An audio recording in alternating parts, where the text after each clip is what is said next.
Hi friends అందరికీ నమస్కారం అండి. మనకు ఇక్కడ ఫోన్‌పేలో మనకు ఏ నెట్వర్క్ జియో, ఎయిర్టెల్ ఏదైనా గానీ మనం ఎలా రీచార్జ్ చేసుకోవాలి ఏంటన్నది మనం వీడియోలో చూపెడతానండి. వీడియోలో మీ ఫోన్ తీసుకోండి. అందులో వచ్చేసి ఫోన్‌పే అనేది ఇన్‌స్టాల్ లేకపోతే ఇన్‌స్టాల్ చేసుకోండి.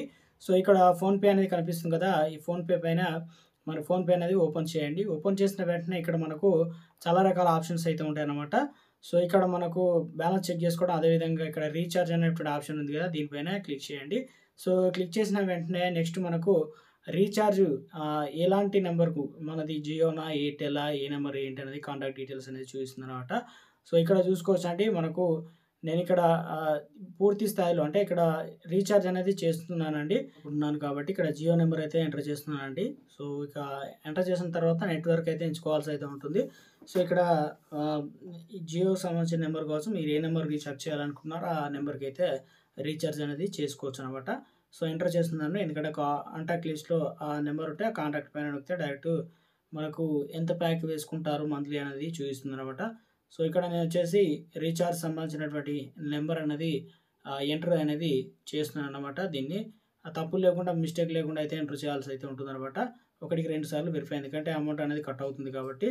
సో, ఇక మనకు రీచార్జ్ సంబంధించి ఇక్కడ చూసుకోవచ్చండి క్లియర్‌గా నేను ఎంటర్ చేసిన తర్వాత జియోకి సంబంధించి ప్లాన్స్ అనేది రావడం జరిగింది. పాపులర్ ప్లాన్స్ అయితే ఉన్నాయి. మంత్లీ ప్లాన్స్ ఉన్నాయి. ఇక మీరు 2 మంత్సా, 3 మంత్సా, 90 డేసా ఇలా ఉంటుంది కాబట్టి మీరు ఇక్కడొచ్చేసి జియోకి సంబంధించి చూసుకున్నట్లయితే రీచార్జ్ అనేది బెస్ట్ పాపులర్ ప్లాన్స్ ఏదైతే ఉన్నాయో ఆ 28 డేస్‌కు రూ. 349 అనేది నేను ఈ ప్లాన్ అయితే ఎంచుకుంటున్నాననమాట.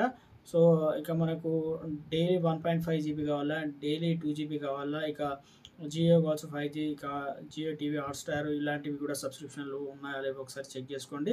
ఇక మనకు డేటా ప్యాక్స్ కూడా అందుబాటులో ఉంటాయి కాబట్టి మనం ఎలాంటి డేటా అనేది కావాలనేది కూడా ఎంచుకోవచ్చనమాట.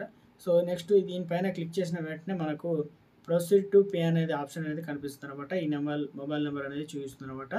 సో, అది చూసిన తర్వాత మనకు నెక్స్ట్ ఆప్షన్ అనేది క్లియర్‌గా అయితే కనిపిస్తుందనమాట. ఇలా మనం ఆహ్, అకౌంట్ నుంచి డబ్బులు ఎంత మొత్తంలో కట్ అవుతుంది ఏందనేది కూడా క్లియర్‌గా కనిపిస్తుంది. సో, ఇక్కడొచ్చేసి నేను 349 రీచార్జ్ అనేది ప్లాన్ పైన క్లిక్ చేస్తున్నాననమాట.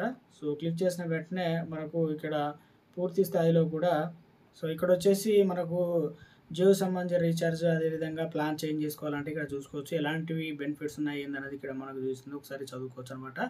సో, ఇక తర్వాత ఇక్కడ ప్రొసీడ్ టు పే అనే ఆప్షన్ అనేది కనిపిస్తుంది అనుకుంటున్నాను. సో, దీనిపైన ట్యాప్ చేయండి. ట్యాప్ చేసిన వెంటనే నెక్స్ట్ మనకు మన దగ్గర ఎన్ని అకౌంట్లు అయితే యాడ్ అయ్యి ఉన్నాయో ఆ అకౌంట్‌ల నుంచి ఏ అకౌంట్‌లో డబ్బులున్నాయి అనేది చూపిస్తుందనమాట. ఆ అకౌంట్ నుంచి డైరెక్ట్‌గా కనిపిస్తుంది. ఎంత అమౌంట్ కట్ అవుతుందని చెప్పేసి.